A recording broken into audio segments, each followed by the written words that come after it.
Que la gracia y la paz de Dios sea con cada uno de ustedes, porque son dos factores que necesitamos cada día.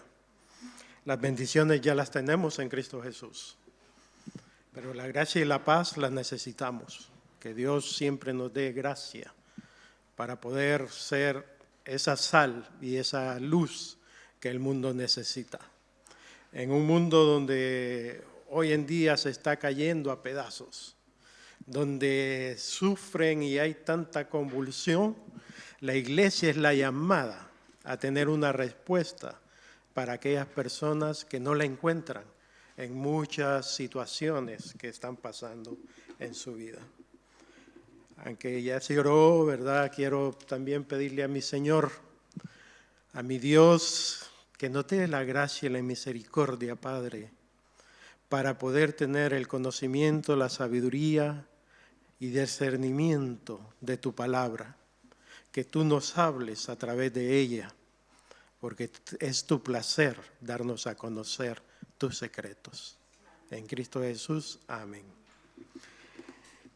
Bien, Jaime, como cariñosamente le decimos ahí en el tabernáculo, ¿verdad? Decía que le vamos a contar. Tenemos un video de 3 minutos y en cada minuto se ha tratado de comprimir 10 años, porque tenemos 30 años de estar en el campo. Tenemos 30 años de haber salido de nuestro país, hemos regresado en algunas ocasiones. Pero primero vamos a escuchar la palabra de Dios, que es la prioridad en esta mañana.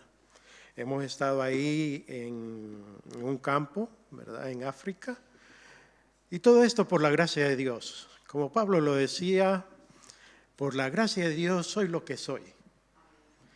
Y yo he trabajado más que todos, decía, pero no yo, sino la gracia de Dios para conmigo. Todo lo que nosotros hacemos diariamente es por la gracia de Dios. Ningún esfuerzo de parte nuestra es suficiente. Solamente la gracia de Dios puede darnos la victoria cada día. Y cuando el pastor Jaime me pedía que compartiera con ustedes la palabra de Dios, empecé a orar y buscando, el Señor me puso que compartiera sobre el carácter de Cristo. Porque si hay algo que tanto la iglesia como nosotros individualmente tenemos que mostrar delante de las personas, es el carácter de Cristo. El carácter de Cristo debe ser formado en nosotros, pero definamos primero qué es carácter. Según lo que encontré en internet, dice que carácter se conoce como un conjunto de cualidades psíquicas y afectivas que condicionan la conducta de cada individuo. O sea que el carácter nos condiciona a ser lo que somos. La palabra carácter es de origen griego, carácter, pero a través del latín encontramos una definición que se llama charácter, que significa el que graba. O sea que nuestro carácter graba en nuestra vida lo que somos y eso hace que luego lo demos a conocer. O sea, en otras palabras, el carácter es moldeable o enseñable. Cada persona posee un carácter diferente, lo cual influye en su emotividad, la forma de reaccionar y la capacidad de respuesta que contempla para las diversas situaciones que se enfrenta a diario. Nuestro carácter nos define cada día, porque la manera en que nos comportemos, eso significa cómo somos. Y es por eso que tiene un significado muy especial. Es por ello que existen las personas emotivas. Conocen personas que lloran por todo, ya sea por algo alegre, por algo triste, por lo que sea, pero lloran, porque es parte de su carácter. Hay apasionadas, ¿no? Todo le dan con ganas.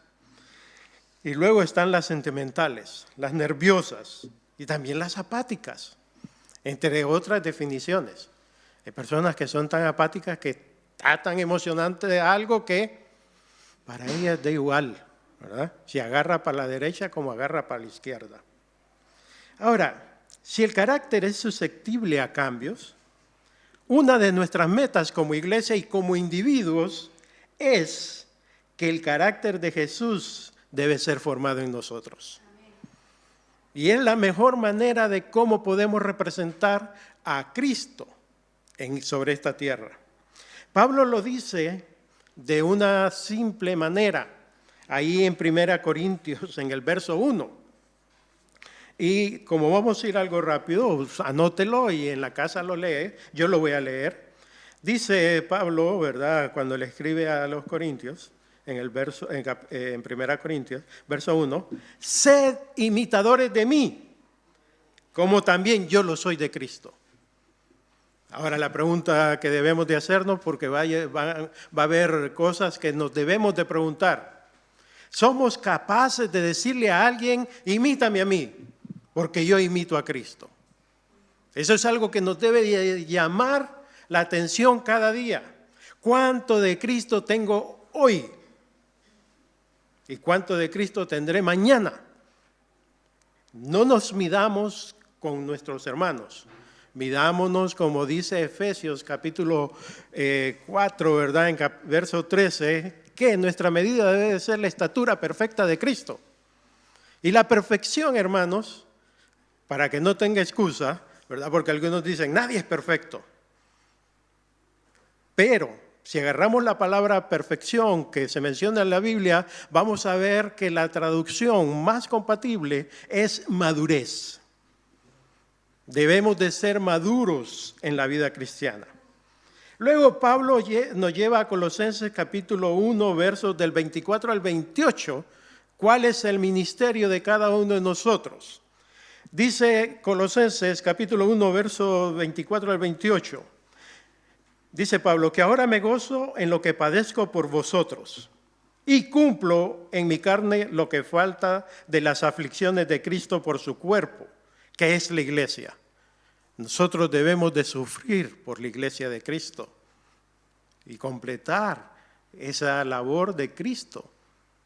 No que no la haya hecho completa en la cruz, pero se habla de que todavía estamos en un proceso como iglesia de tener que sufrir.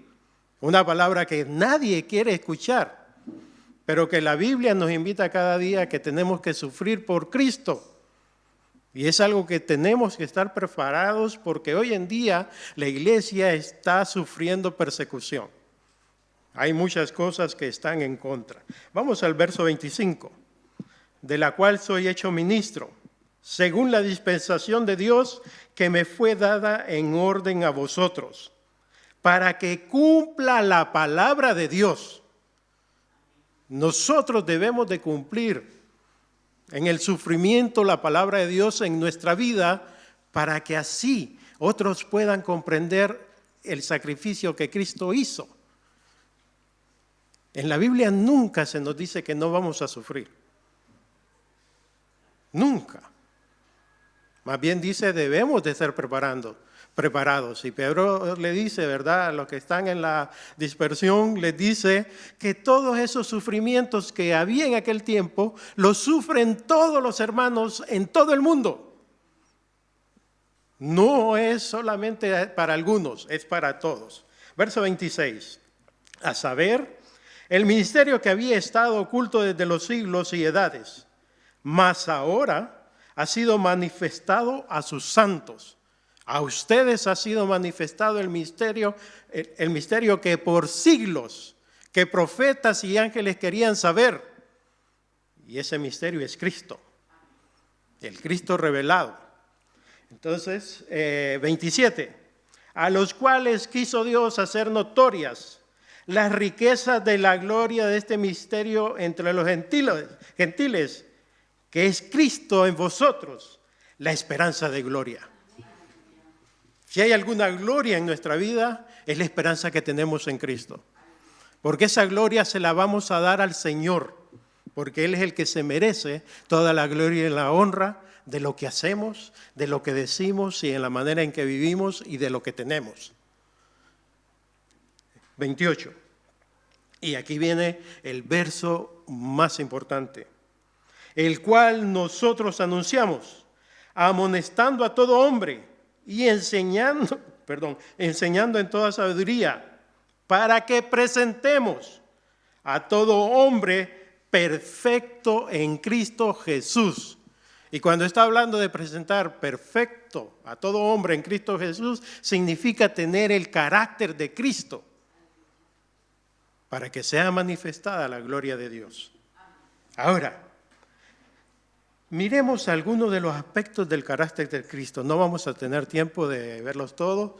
Vamos a ver 4, pero con esos 4 son más que suficientes, hermanos. Primero, mansedumbre y humildad. Mateo 11, 28 al 29. Dice, venid a mí todos los que estáis trabajados y cargados, que yo os haré descansar. Llevad mi yugo sobre vosotros y aprended de mí, dice el Señor, que soy manso y humilde de corazón, y hallaréis descanso para vuestras almas, porque mi yugo es fácil y ligera mi carga. 2 aspectos que todo cristiano debe tener en su vida: mansedumbre y humildad. ¿Cuánto tiene de manso usted? ¿Y cuánto de humildad? Es otra pregunta que debemos de hacernos en esta mañana. Como decía alguien, ¿verdad? Cristo nos mandó a ser mansos, ¿verdad? Pero no mensos. Entonces, pero esos 2 aspectos en nuestra vida son básicos, porque fueron esenciales en la vida de Cristo.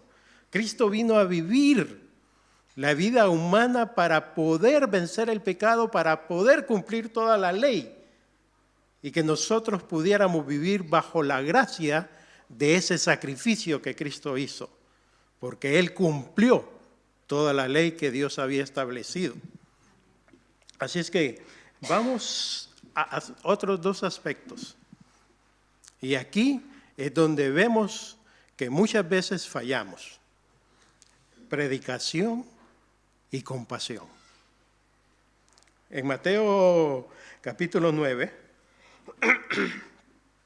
verso 35 al 38, dice, y rodeaba Jesús por todas las ciudades y aldeas, enseñando en las sinagogas de ellos y predicando el evangelio del reino, y sanando toda enfermedad y todo achaque o dolencia en el pueblo. Y viendo la gente, tuvo compasión de ellas, porque estaban derramadas y esparcidas como ovejas que no tienen pastor. Entonces dice a sus discípulos, a la verdad, la mies es mucha, mas los obreros pocos son. Rogad pues al Señor de la mies que envíe obreros a sus mies. Aquí hay 2 aspectos importantes.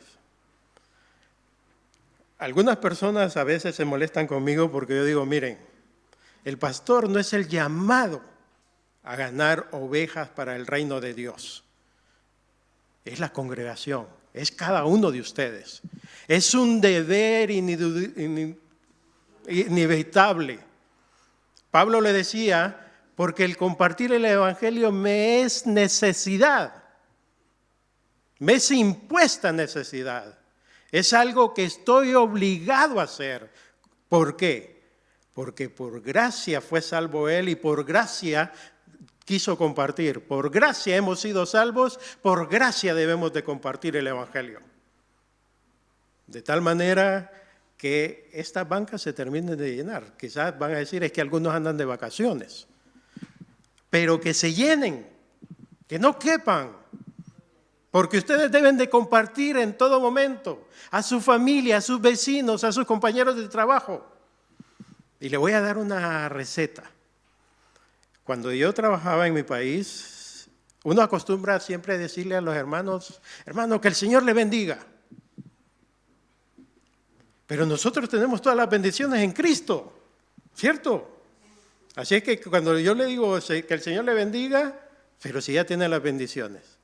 Y siempre que iba a mi trabajo, cada mañana decía, buenos días. Y la gente está tan acostumbrada a escuchar el buenos días que ya no...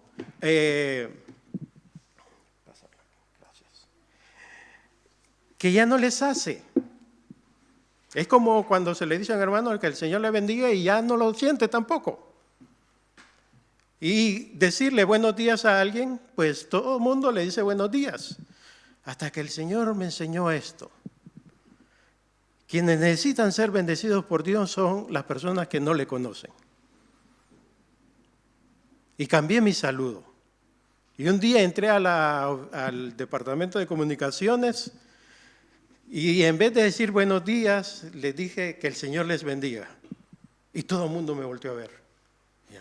Y me dijeron, bueno, yo siempre he sido canoso, ¿verdad? No es por viejo, pues, sino porque desde joven tengo canas.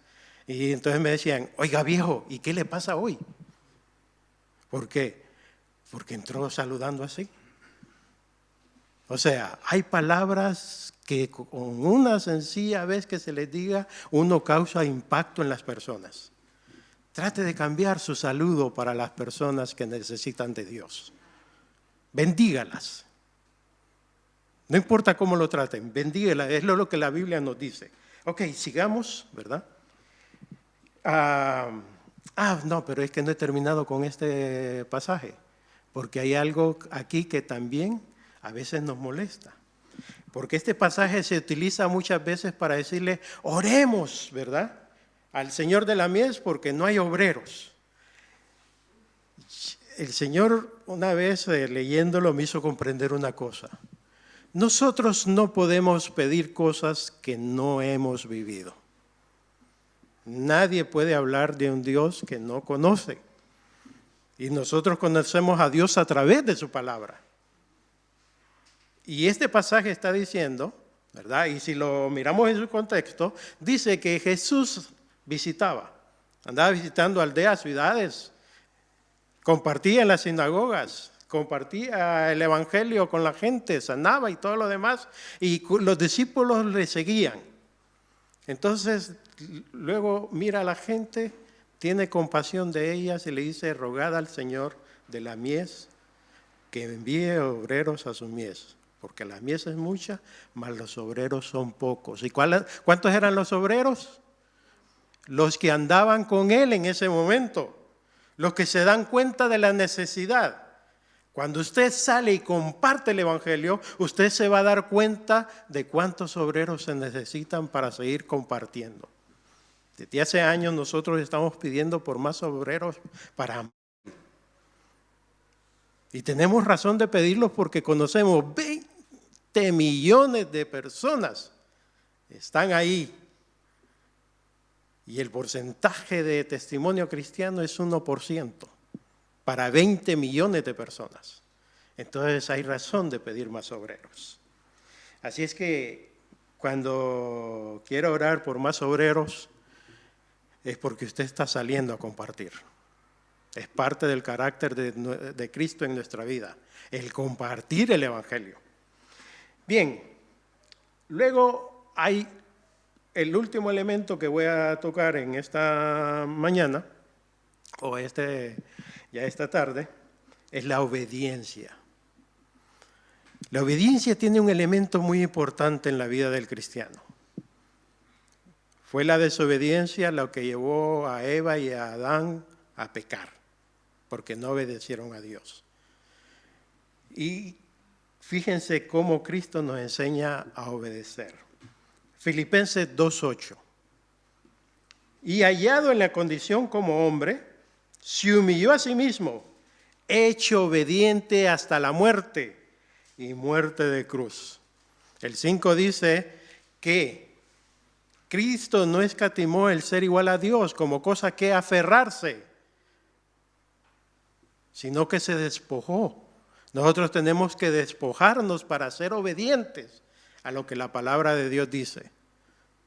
No es que está diciendo que tienen que regalar todo, que no tienen que quedar con nada. Algunas personas sí, Dios nos lleva.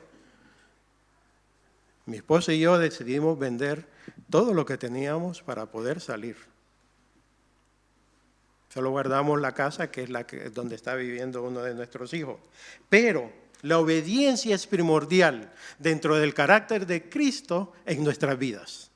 Y luego está Hebreos 5:8, que dice, y aunque era hijo, por lo que padeció, aprendió la obediencia. Así es que nosotros tenemos que aprender a obedecer. Es otra situación impuesta en nuestra vida, obedecer a la palabra de Dios. Porque cuando no la obedecemos y ni siquiera la conocemos, estamos en pecado. Desconocer la palabra de Dios es vivir una vida en pecado. Porque ¿cómo conocemos la santidad de Dios? A través de su palabra. ¿Cómo conocemos la justicia de Dios? A través de su palabra. ¿Cómo conocemos la verdad de Dios? A través de su palabra. Si queremos conocer a Dios, tenemos que conocer a su palabra, porque en su palabra Dios se ha revelado. Y la última manera en cómo se reveló a sí mismo fue en Cristo Jesús. Así es que si somos seguidores de Jesús, tenemos que tener su carácter. Y fíjense que hay dos aspectos muy elementales de lo que Dios dice sobre Jesucristo. Y es la complacencia de Dios en Jesús. Y hay dos eventos en los cuales Dios da a conocer que está complacido con Cristo. ¿Cuáles son? ¿Alguien los conoce? El primero, el bautismo de Jesús, cuando Juan y otras personas que estaban cerca oyen la voz y dice, ¿verdad? Ahí en Mateo 3:16, después de ser bautizado, Jesús salió del agua inmediatamente y los cielos se abrieron en ese momento y él vio al Espíritu de Dios. O sea, Juan ve el Espíritu de Dios que desciende como una paloma y venía sobre él, dice. Y Mateo 3:17, y se oyó una voz de los cielos que decía, este es mi Hijo amado, en quien me he complacido. Y luego vamos a Mateo 17:5, cuando Jesús le dice a sus discípulos, hay algunos aquí, dice, que no gustarán la muerte hasta ver al Hijo en su gloria. Y 8 días después dice que separa a 3 de ellos y los lleva a lo que se conoce como el monte de la transfiguración. Y dice Mateo 17:5, mientras estaba aún hablando, una nube luminosa los cubrió. Y una voz salió de la nube diciendo, este es mi Hijo amado, en quien yo estoy complacido. Óiganlo a Él. Y la manera como podemos escuchar a Cristo en nuestra vida, a través de su palabra. Y esta mañana ustedes llévense eso en su corazón, en su mente, en todo su cuerpo. Es a través de la palabra de Dios, porque hay una última pregunta. ¿Qué tan complacido está Dios con su vida? Porque debemos de preguntarnos, ¿realmente Dios se siente complacido? Y puede haber otras preguntas como, ¿sabe Dios que le amamos? Y aquí yo tuve que, cuando yo conocí el señorío de Cristo en mi vida, yo le hice una pregunta una vez al Señor y con esto voy concluyendo. ¿Cómo puedo hacer entender a mi papá terrenal que yo le amo? Y Dios lo que me enseñó es que yo tenía que amar lo que Él ama. Y empecé a amar lo que Él amaba, lo que Él había logrado cosechar en su vida y a tratarlo bien, ¿verdad? Porque tenía ganado, me pedía que lo fuera a vacunar y no lo hacía, pero cuando empecé a hacer eso sin que Él me lo pidiera, Él empezó a ver el cambio en mi vida.